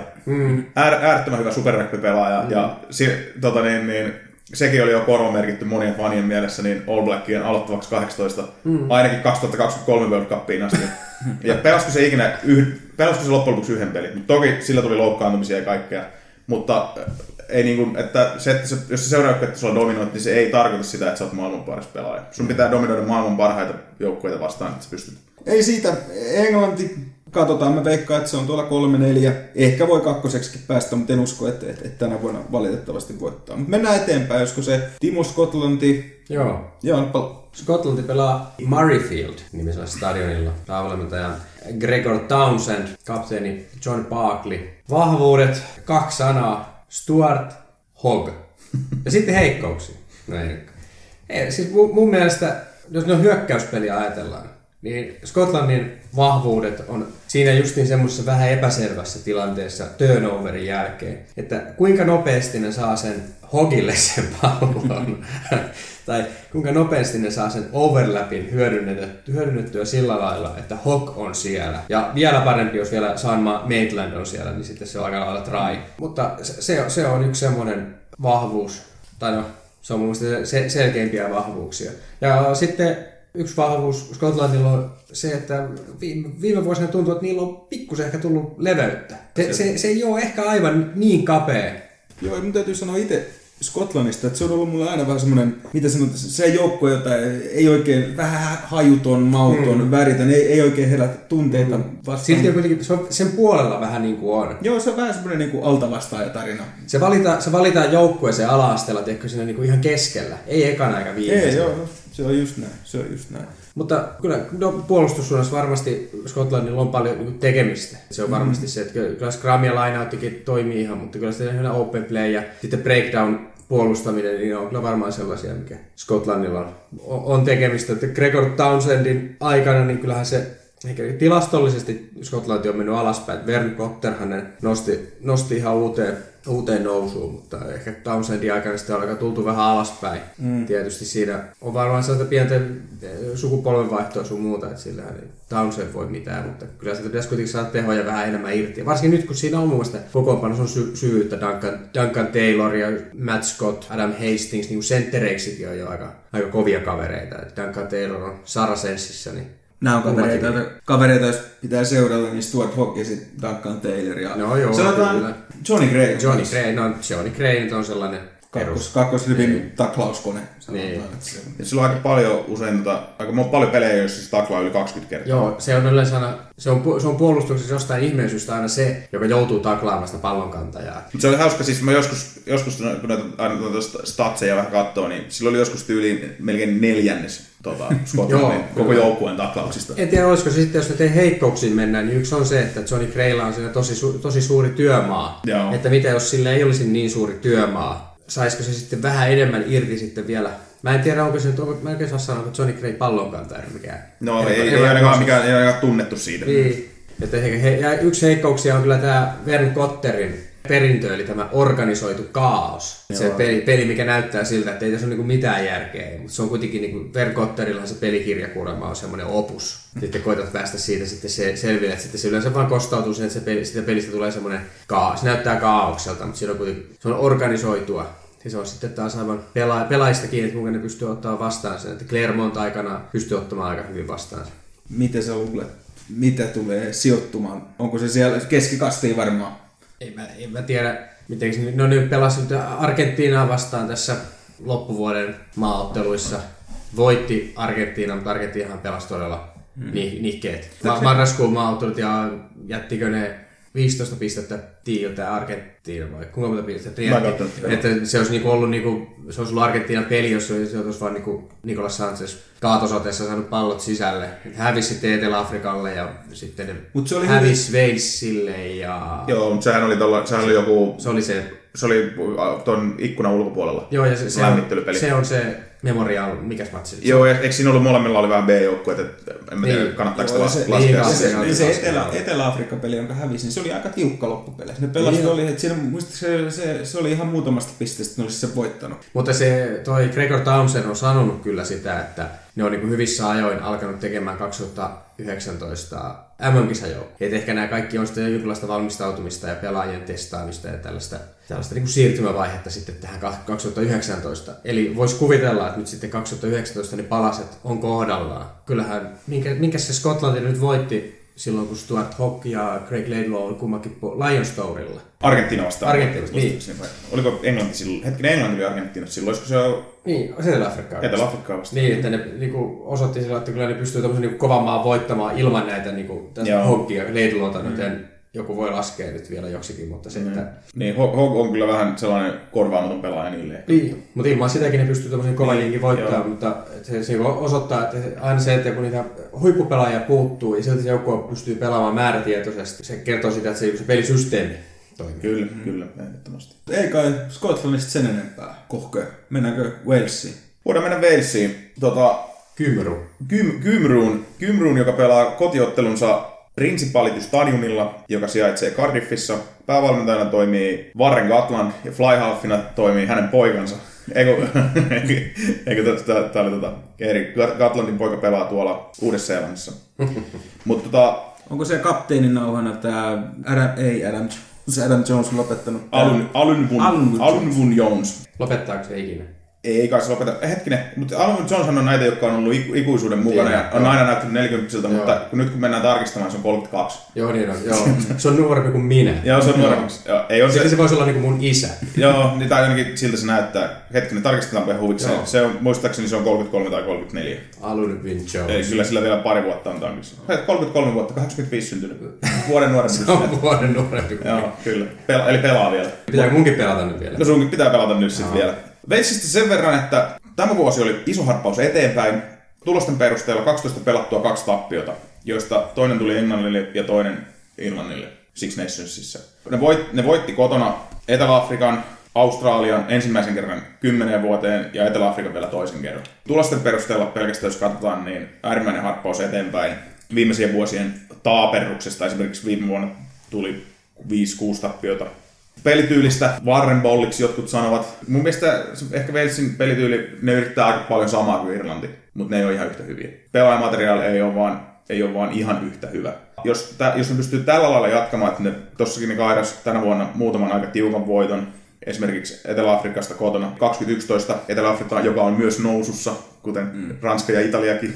Ja toinen peli kesäkuussa niin 22-20 Etelä-Afrikkaa vastaan. Et jos pystyy tommosia niin tiukkoja pelejä, näitä kovia maita edes kotona voittamaan, niin se on niin aina askel oikeaan suuntaan. Esimerkiksi Australia vastaan sen pelissä, minkä mä olin katsomassa, niin Gareth Anscombe aloitti 10. Dan Biggar, joka oli silloin 2015 vuonna World Cup-sankari, potki tiiltä silloin vissiin kaiken mahdollisen. Ja hyvä, jos ei vähän enemmänkin. Niin Dan Biggar oli penkillä ja Gareth Anscombe tosissaan flyhalfina. Ehkä, en tiedä, Dan Biggar ei ole varmaan ikinä ollut, jos puhutaan luovuudesta ja tällaisesta, että pystyy luomaan jotakin ei mistään, niin Dan Biggar ei ole varmaan ikinä ollut näissä keskusteluissa, mutta vähän sellainen köyhän miehen Johnny Sexton ehkä, hyvä potkimaan. Vähän Finn Russellin kanssa ehkä samaa laaria, että ei ehkä aivan niin, ehkä Finn Russell on ehkä vähän erityyppinen, se on kuitenkin sellainen tervejalkainen ja yrittää itse juosta. Dan Biggar ei aika harvoin on nähnyt, että se juoksi. Ja Dan Biggarhan on hidas, mikä on nykypäivänä flyhalfilla aika harvinaista. Joo. Mä näin Instagramissa pätkän, missä joku vaihtohuukkeri niin jätti sen telineisiin. Huukkerithan saattaa nykyään olla aika nopeitakin, mutta kyllä flyhalfin pitäisi silti pystyä ehkä edes pysymään vähän mukana. Yrittikö se tosissaan? En tiedä. Mutta sellainen poiminta tuolta myös, että Dan Lydiat oli nostettu takaisin. Siinähän kävisi niin, että Sam Warburton jäi eläkkeelle 29 vuoden rapeassa iässä. Oli yltänyt vielä 30. Eli siinä tuli pieni muutos sen suhteen, että Justin Tiburik nostettu 7, mistä me ollaan aikaisemmin puhuttu, että olisi ansainnut jo näyttöpaikkoja. Aikoja sitten. Niin, aivan valtavan loistava. Justin Tiburik on ehkä vähän ollut sellainen, niin kuin Henkka Sleidistä puhuttiin, että se sen monipuolisuus on ollut vähän niin kuin se sen ongelma, että kun sillä ei ole sitä yhtä attribuuttia, mikä on ylitse muiden, vaan se on hyvä kaikessa. Ja mun mielestä Tiburik on ehkä vielä kyllä parempi kuin mitä Henkka Slade, koska tuossakin pelissä, mitä me oltiin katsomassa, niin se oli aika dominantti sillä lailla, että se näkyi siellä kentällä ja se teki niin kuin todella hyviä pelejä, tärkeitä turnovereita, päästä koko joukkueen paineesta tärkeällä turnoverilla, hyviä, ei missaa taklauksia lähes ikinä. Mun mielestä tästäkin oli joskus joku statsi, se oli jollakin kaudella seurajoukkueessa tehnyt 170 taklausta eikä ollut missannut vielä yhtään. Et niin kuin, jos sä pystyt tällaisiin lukemiin, niin se mun mielestä tekee sitä myös tuolla kansainvälisellä areenalla, niin ei siinä paljon, vaikka Sam Warburton on loistava pelaaja ja todella ikävää, että joutuu noin nuoren lopettamaan loukkaantumisten takia, mutta Walesin niin eteenpäin menemiselle niin se ei sinänsä haitannut. Ja Tiburik on nopeampi kuin suuri osa vingeistä. Joo, mä veikkaan, että Tiburik voittaa Dan Biggarin juoksukilpailussa. 10, 20, 30, 40, 50, 60 ja 100 metrillä ja 200 metrillä. Viimeiset 10 metriä takaperin ja silti tulee ekana maaliin. Joo, saat kuperkeikalla maaliin. Se tuosta Walesista, niin miten siellä aiemmin, niin siellä on ihmeteltiin, että niillä ei oikein ollut leveyttä, mutta nyt sieltä on niinku ruvennut leveyttä löytyä. Nuoria pelaajia. Joillakin paikoilla joo, kyllä. Tämä on tietenkin ikävä sanoa, koska mä oon Wales-fani, niin ikävä sanoa, mutta Wales on vähän niin kuin köyhän miehen Irlanti kaikilla osa-alueilla lähestulkoon. Että niinku pelaa tosi samalla lailla, mutta ei vaan sitten kuitenkaan se materiaali niinku riitä. Et niillä on näitä maailmanluokan pelaajia, Alindon Jones, Tiburik, Liam Williams, joka myös aloitti penkiltä siinä Australia-pelissä, mikä oli mun mielestä todella ihmeellistä. George North numero 14, Josh Adams numero 11, vähän tunneton kaveri mulle, mutta ilmeisen kova tekijä seurajoukkueessa, koska oli päässyt avaukseen sitten Liam Williamsin edeltä. Ja sitten mielenkiintoinen nimi numero 12, Hadley Parks, useammainen. Joo, kyllä. Se on aika kova kyllä. Joo, tuon Residencyn kautta asunut riittävän kauan Walesissa, niin päässyt pelaamaan. Ja mun mielestä ainakin, jos jotkut vääräleot internetissä nauraskeli, että ettekö te nyt parempia pelaajia saada ryöstettyä meiltä uusseelantilaiset, mutta sehän on pelannut tosi hyvin. Mun mielestä se on hyvä. Ei siis se... Eikä toi Gareth Anscombe. Eikö sen äiti on Walesilainen, se saa ruveta suoraan pelaamaan. Okei, just joo. Ei ollut mikään näitä, että isoäidin naapurin koiraan rotu on. Joo, vai oliko peräti syntynyt Walesissa tai jotakin? En muista, mutta siis silloin kyllä joku ihan oikea side. Heikkoudet, onko niitä? Kyllä niitä on. Niitä on aika paljon. Waleshan on semmoinen joukkue myös, joka jos menee johtoon ekalla puolella jotakin kovaa maata vastaan, niin sä vaan odotat, että no Koskonen vuotaa 2-3 raita ja kaikki menee taas omiin nuomiinsa. Mä en niin kuin allekirjoita sitä, että näillä on niin kuin kunnossa olisi eroja. Kahdella tämmöisellä maajoukkueella, niin ne pelaajat on kaikki yhtä kovassa kunnossa molemmilla joukkueilla. Mutta sitten vaan, että kun toisella joukkueella on parempia pelaajia ja ne toteuttaa paremmin sitä omaa pelitapaansa, toinen joukkue, joka sitten pelaa vähän niin kuin catch-upia koko ajan, ne sammuttaa tulipallon tuolla, toisen tuolla, niin ne väsyy nopeammin, vaikka ne on ihan yhtä hyvässä kunnossa. Niin kuin, joka puolella on vähän heikkouksia. Eihän Kärttänskomppaa pelasi tosi hyvin 10, mutta onko se semmoinen, jos sä saisit valita, niin monen tämmöinen se olisi listalla. Että kyllä niillä niin vaan Waleskin on aika pieni maa kuitenkin, ja sielläkin ehkä ollut vähän, nythän siellä on ruvettu tekemään sitä, että siellä taas, jos haluat pelata maajoukkueessa, sun on pakko pelata Walesissa. Jossakin vaiheessa sä sait pelata muualla. Siinä on semmoinen joku jännät systeemi, että jos sulle ei tarjota seuraajoukkuesopimusta, tai niillä on myös niitä keskitettyjä sopimuksia, eli sulla on, jos sä pelat maajoukkueessa, sulla on sopimus sekä Rugby Unionin kanssa että seuraajoukkueen kanssa. Jos mikään seuraajoukkue tai VRU ei tarjoa sulle sopimusta, niin sä voit mennä pelaamaan Englantiin. Ja sitten jos sä pelaat siellä riittävän hyvin, niin sut voidaan valita maajoukkueeseen, koska sulla ei ole haluttu silloin, kun sä oot tehnyt sen sopimuksen. Mutta silloin, kun se sopimus tulee päätökseen ja sulle tarjotaan Walesista sopimusta, niin sun on pakko ottaa se vastaan, tai jos et sä ota sitä vastaan, niin silloin sä et enää voi pelata maajoukkueessa. Siellä on tehty niinku tällaisia ratkaisuja, että okei, että niin kuin se pitääkin olla, että jos sä haluat, niinku, että sun omat systeemit kasvattaa riittävän hyviä pelaajia, että sä voit pärjätä maajoukkueen kanssa, niin sullahan pitää olla hyvä seuraajoukkuekilpailu omassa maassa. Mutta jos poimitaan tuolta vielä niitä maailmanluokan pelaajia, mihin vähän ajatus harhautui, niin Jonathan Davies ehdottomasti. Vuodesta toiseen. Niin, ei sillä lailla, että ei niinku, oikein millään maalla ei ole ehkä sellaista niinku, oikein ykköstykki outside centeriä, joka olisi niinku, vakiinnuttanut paikkansa. Et ehkä Irlannin Gary Ringrose voi olla tulevaisuudessa. Uudella sellainen tietenkin aina. Sieltä vaan aina nousee sitten joku jossakin vaiheessa. Niin, tulee, joka on 5-vuotiaasta asti pelannut outside centeriä. Niin, mutta se, että niinku, ei ole millään lailla, niinku, en halua ottaa mitään pois Jonathan Davisilta, mutta henkilökohtaisesti mun mielestä paras outside centeri maailmassa on ollut nyt viimeiset pari vuotta. Lionsin kanssahan se oli aivan loistava. Silloinhan se oli aivan älytön. Joo, mikään ei tuntunut mahdottomalta. Saiko se joku Man of the Tournament? Mä en tiedä kuka sai Man of the Tournament. Me annettiin. Eli se on siinä silloin. Joo, se on siinä silloin. Sitten George North ei ole ehkä ollut ihan oma, että oli nuorempana oli kova, mutta niin vaan vingeille sattuu vaan käymään sillä lailla, että kun ne täyttää 25-26, niin ne aika usein. Se on enemmänkin sääntö kuin poikkeus, että se vaan sitten se taso vaan lähtee tippumaan. Mites onko Lee puolipenni, Lee halfpenny vielä? Kyllä on. Lee Halfpennykin on loistava pelaaja, ei paljon vuoda puolustuksessa, on rohkea puolustaja. Mutta ehkä sekin on vähän menettänyt sitä, kun muistelee joskus silloin, kun rupesi seuraamaan enemmän, niin Lee Halfpenny oli sellainen, joka puikkelehti vaan vähän Shane Williams-tyyliin.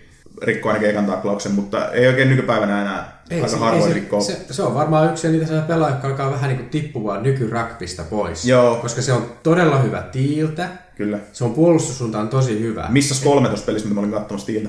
Ja ne oli ihan vielä sellaisia... Siellä on vettä. Se oli katto päällä. Ai niin, joo. Mun mutsikin olisi saanut yhden niistä. Mutta siis se on ainakin ollut hyvä tiiltä. Ja se on puolustussuunnassa hyvä, niin se on vähän sellainen Percy Montgomery-tyyppinen, että ei sillä nyt enää tee, kyllä vaikka saakka niin hyökkäyssuuntaan saat ihan hyvä, mutta ei sillä nykyrugbysta tee enää oikein. Niinhän se on, mutta tämä on niin mielenkiintoista tämä, että kun aina puhutaan, jotkut puhuvat valmentajan niin suosikkeja, niin kaikilla valmentajilla, totta kai kaikilla valmentajilla on omat suosikkinsa, koska kaikki ihmiset näkee eri tavalla. Että jos ajatellaan kuinka hullua, että Leon Williams oli Lionsissa numerolla 15, vai hetkinen, pelastus vinginä. Eikö se oli fullbackinä? Niin, vai vinginä? No anyway, mutta se oli avauksessa Lionsilla. Nyt se ei mahdu Walesin avauskokoonpanoon. Se on aika mielenkiintoista mun mielestä. Mies, jonka ei pitäisi edes pystyä juoksemaan. Niin, väärä sääri, joo. Siis sehän on aivan huippupelaaja. Niin on. Se on yksi niitä pelaajia niin pohjoiselta pallonpuoliskolta, joka tuolla 15, 11, 14 akselilla pystyy haastamaan edes eteläisen pallonpuoliskolta. Se on luikertelijä. Niin, se pystyy haastamaan. Se ei näytä mitenkään niin kuin hirveän hyvältä tai nopealta tai... niin kuin, se meno näyttää vähän laatikkomaiselta. Mutta se on laatikko.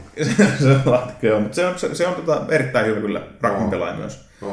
Joo, no ei nyt mennä enempää, että kyllä Walesilla on ongelmia, mutta on siellä vähän valonpilkahduksiakin, että kyllä jos tämä kausi antaa yhtään osviittaa ensi kauteen, niin voi jopa päästä pitkälle World Cupissa ensi vuonna. Siinäpä ne Six Nations maat. Nyt tästä tuli vähän pidempi kuin mitä ajateltiin, että mennään 5 minuuttia per maa, mutta tästä tuli semmoinen 10 minuuttia per maa, mutta ei se mitään, jos juttua löytyy, niin sellaista se on. Tehdään tähän loppuun semmoinen veikkausta, miltä taulukko tulee näyttämään sitten maaliskuun lopussa. Lähdetään tuolta alhaalta ylöspäin. Mä oon merkannut tänne omiin bubivalleennuspapereihin, että Italia löytyy sieltä 6. Äijähän on rohkeasti lähtenyt veikkaamaan. Mikälainen kerroin tuolla? Pistä Raksio mulle, entäs Sauri? Joo, Italia on viimeinen. Joo. Yes, Eli me ollaan kaikki samaa mieltä. Se oli viimeinen, mistä me oltiin samaa mieltä. Yes. Kyllä.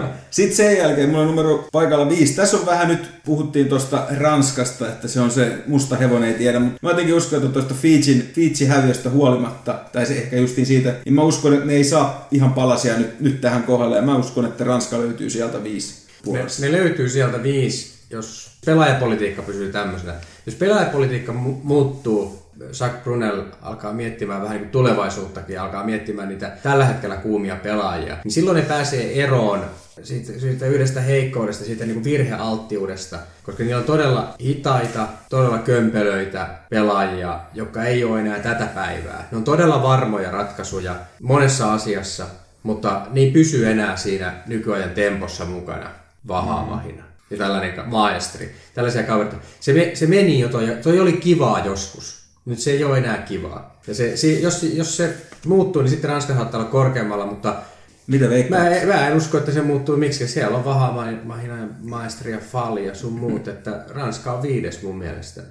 Mä oon Timon kanssa samalla linjoilla, Ranska 5. Siis ainut mikä tässä voi olla, että viimeinen round 5 viimeisellä kierroksella Italia pelaa Ranskaa vastaan kotona. Ja Ranskalle on käynyt hassuja asioita Italiassa, mutta siitäkin huolimatta mä uskon, että näin se menee. Joten pistetään samalla tahdilla olla vielä Ranska.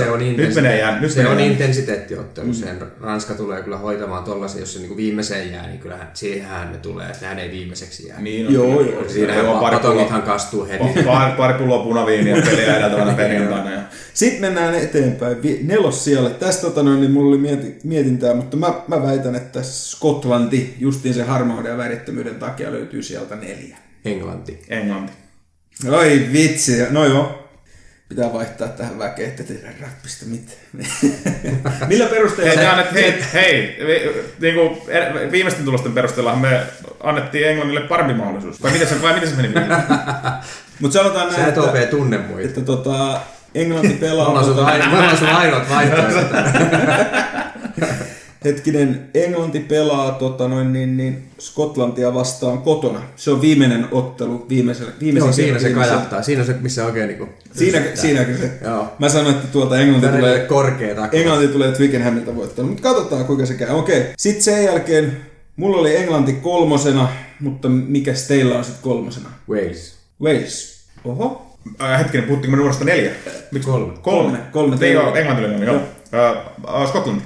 Saulilla Skotlanti, Timolla Wales. Mä vähän niin kuin ihmettelen tuon Skotlannin hypetystä, mutta miksei? Voihan se olla mahdollista, mutta mä en... Voi se olla mahdollista. Italiakin voi voittaa Six Nations, sekin on mahdollista. Mutta Skotlanti tulee olemaan korkealla sen takia, koska se on määrätietoinen joukkue, joka on tehnyt töitä MM-kisan vuotta varten. Ja tässä nyt on ensimmäiset näytöt tulee Six Nations, missä nähdään, kuinka koko Skotlanti on joukkueena pelaamaan turnausta. Täytyy sanoa Skotlannista. Aika tommonen. Sanotaan Skotlannista sen verran, että tässä on tietynlainen ehkä punanlanka siinä. Ne pelaa sekä Irlantia että Walesia vastaan kotona. Ja tilastollisesti ylemäinen tämmöinen tilastollisesti niin Skotlantihan on tosi paha vastustaja Irlannille ollut niin kuin vuosien saatossa. Nippelitieto. Joo. En mä siis siihen tätä pohjaa tätä hommaa. Millä tavalla, että mitä tapahtui vuonna 1904. Toisella siellä meikäläisellä on Walesi, mites teillä sitten? Mitenköhän pääsee mulla nyt menee sitten? Sulla jää vaihtoehdoiksi siihen Irlanti ja Skotlanti. Mä sanoisin, että Skotlanti tulee toiseksi. Mä en halua olla Open kanssa samaa mieltä, niin mä sanoin, että Irlanti tulee toiseksi. Aha, okei, selvä. Voi vitsi. Ei me olla vakavasti otettu. Alright. Nyt on aika laittaa eri järjestykseen. Mä oon joskus ajatellut, että mä keksin pyörän uudestaan. Siis mähän tiedän Six Nationsin lopputulokset nyt jo. Veikkasitko Englantia viime vuoden voittajaksi? Niin kaiken näköisiä tehdä niinku... Miksi kukaan niinku... vedonlyöntifirma ei soita mulle. Mä tiedän tän jo. Siis tämähän on kirjoitettuna tähtiin. Katsokaa kuun asentoja. No katsoo tätä sun taulukkoa, niin mä en ihmettele yhtään. Miksi te ole samoja sammakoita kuin minä? Niinpä. Hirven kiimaajat sanoo. Mut sit tosiaan niin sulle ja Wales ykköseksi ja mulle ja Timolla sitten Irlanti ykköseksi. Okei, nää on tässä. Lyödäänkö me joku petsi tähän? Hei, Onks pinkka kunnossa? Sovitaan häviäjä 500. euro 7. Häviäjä maksaa pitakebabit sitten. Lähdetään siitäkin. Joo, kirjoitat muuten sitten sinne pitakebab. Älä kirjoita sitten. Mä haluan aurarulla. Pitakebab. Okei. Valkosipuli. Ei, katsotaan ne sitten tilaukset. Ai aina katsotaan sitten. Koska sä et kirjoita mun tilausta ylös näin minnekään. Niin viimeisenä loppukateettina tähän vielä, koska Six Nations muuttuu Seven Nationsiksi. Tosi hyvä kysymys. Ei varmaan ikinä, jos World Rugby saa päättää. Ongelma on varmaan ei se World Rugby Stock, niin Six Nations on yksityinen yritys, jos ne saa päättää, tai niin kuin ne saakin päättää, koska se on niiden oma yritys. Ei ne halua sinne Georgiaan mukaan. World Rugby varmaan veikkaa, että ne ei halua sitä sinne sen takia Georgiaan, koska jos ne nousee sinne, niin siinä ja sitten Romania jää siihen Six Nations B:hin enää ainoaksi. Mutta en mä tiedä, saako World Rugby päättää, koska Six Nations on yksityinen yritys. Nehän voi ottaa vaikka Grönlannin sinne, jos hetkinen, European Rugby Association, missä on niinku ne taulukot, niistä Suomi löytyy jostakin. Se, missä Georgia tällä hetkellä pelaa, niin on Rugby Euroopan mestaruussarja. Ja se tekee yhteistyötä Six Nationsiin. Kyllä. Siis ei niillä ole mitään tekemistä. Ei OP, tässä ei ole nousukarsintoja. Ei tää ole mitään pesäpalloa. Eikä Six Nations ole Euroopan mestaruus. Mutta siis mä voin sanoa, että internet kertoo mulle, viime Georgian 5 edellistä ottelua, niin ne on hävinnyt 3, voittanut 2. Ne voitti Samoa ja Tongan, sitten ne hävisi Fitsille, Japanille ja Italialle. Eli ne testit vähän niin kuin Fitsi, Japani ja Italia pitäisi vähän niin kuin voittaa. Että kyllä, ehdottomasti. Sitä ennen ollut näitä kaiken maailman Romania, mutta siis, Tonga, Venäjä otteluita.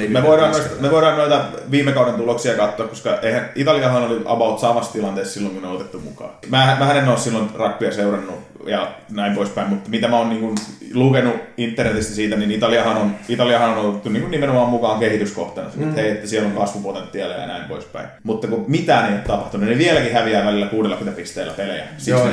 Joo, ja sitten välillä vaikka ne häviääkin vaan 32, mutta sä ootteko lähtenyt tekemään lasagnea jo niin vartin jälkeen, koska ei siinä ole mitään järkeä. Katsomaan kun kaali keittyy. Niin, sekin on mielenkiintoista. Se on yhtä mielenkiintoista, joo.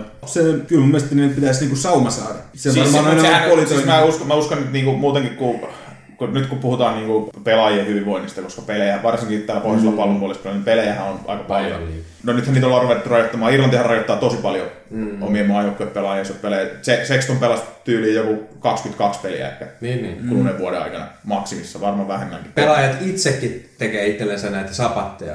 Kyllä. Parissa oli sapatilla, Pokokki ollut sapatilla. Kyllä. Ja ei mahdu 7 joukkuetta. Tulee liikaa. Se on kans yksi, joo. Jollakin lailla pitää joku järki kädessä, että kuinka paljon voi olla pelejä yhdessä turnauksessa. Ainut mahdollisuus, millä mä näen, että Georgia nousee sinne, on se, että Italia tippuu pois. Mutta en mä näe semmoista skenaariota, että Italia tiputetaan pois sieltä. En mä tiedä, onko semmoinen mahdollista, jos niillähän on Six Nationsilla ja Italian rugby-liitolla on luultavasti pitkä sopimus siitä. Niin, ei sitä mitään järkeä tiputtaa Italiaa sieltä pois. Siis sinne voi nostaa seuraavan kehityskohteen. Siinä on musta järkeä, niin yritetään kehittää. Mutta sitten taas, missä vaiheessa Georgia tällä hetkellä on. Niillä on niin Mamuka Korkotse ja Levan Chilatsava tietysti on maan paras niin proppi scrameissa, mutta se on taas, tämä laji ei ole scrami, ettei sitä. No georgialaiset kyllä vielä vissiin kuvittelee vielä. Ne kuvittelee sitten nurmikkopainia. Niillähän on niinku 14 flankkeria. Ja sitten on niinku scrum half. Joka on sekin normaali flankkerin kokoinen. Niin. Se on pieni flankkeri. Ei, Lopsanitse kyllä ei ole kauhean pieni. Ei ole iso, se on tosi pieni kaveri. Joo, mutta sekin taklaa aika kovaa. Se taklaa tosi kovaa, joo. Mä veikkaan, että georgialaiset puhuu backeista pieninä forwardeina. Joo, niin on. Pienet forwardit. Forwardit, jotka eivät ota osaa scrumiin. Se on sitä, tiedätkö, sitä spagettikieltä, niin se lukee aina siellä. Nuudelikieli. Georgian kohtalo jää epäselväksi ja tää selviää nyt sitten maaliskuun loppuun mennessä, että kuka saa pitäkebabia ja kuka ei. Siksi se alkaa 1. helmikuuta, silloin alkaa. Siinä on vielä aikaa. Mutta ennen sitä, voidaan tehdä vielä ennen sitäkin sitten vielä, ennen Six Nations ja semmoinen vielä. Käsitellään loukkaantumiset. Niin, kyllä. Pikainen läpikäynti, koska eihän vielä on noita joukkueitakaan julistettu. Ja joillakin näistä... Voin Ranskan joukkueita kertoa teille nyt. Joo, ja niin, jotkut näistä pelaajista, joista mäkin tässä puhuin Irlannin ja Walesin kohdalla, niin saattaa olla, ne on oikeasti tälläkin hetkellä loukkaantuneet. Me ollaan tehty kovaa taustatyötä tässä. Niin... Koko tää viikko. Koko tää viikko on niin kovaa taustatyötä, että mä en edes tiedä, kuka niistä on loukkaantunut ja kuka ei. Ja superrugbysta pitää varmasti tehdä vähän myös ennakkoa. Tätähän ei sidota tätä podcastin tekemistä mihinkään näiden kilpailujen ajankohtiin, vaan siihen, koska Sauli suostuu tulee Seinäjoelle. Joo, se on ihan oma projektinsa. Se on. Eikö tämän ohjelman aiheena pitänytkään olla Panu Leinonen? Ei, niin tällä kertaa jätetään. Meillä on ensi kerrallisesti Panu Special. Pasi Special. Pasi Special. Tuleeko videoita? Vaikka niitäkin sitten. Hidastettu. Mutta ei siinä. Kiitos. Hyvää yötä. Kiitos. Ja vielä loppuun pieni muistutus, koska tuossa podin tekovaiheessa pääsi unohtumaan. Eli meidät löytää YouTubesta. Siellä voi laittaa kommenttikenttään uusia ehdotuksia aiheista, palautetta, avointa keskustelua. Jos sisältö miellyttää, niin laita peukkua ylös ja kanava tilaukseen. Jos on halua laittaa viestiä yksityisesti, niin sekin onnistuu. Asiantuntijapaneeli@gmail.com on se reitti. Ja meidät löytää myös nykyään Facebookista Asiantuntijapaneeli podcast. Kiitos kun kuuntelit. Hyvää joulun ja uuden vuoden aikaa ja hyvää yötä.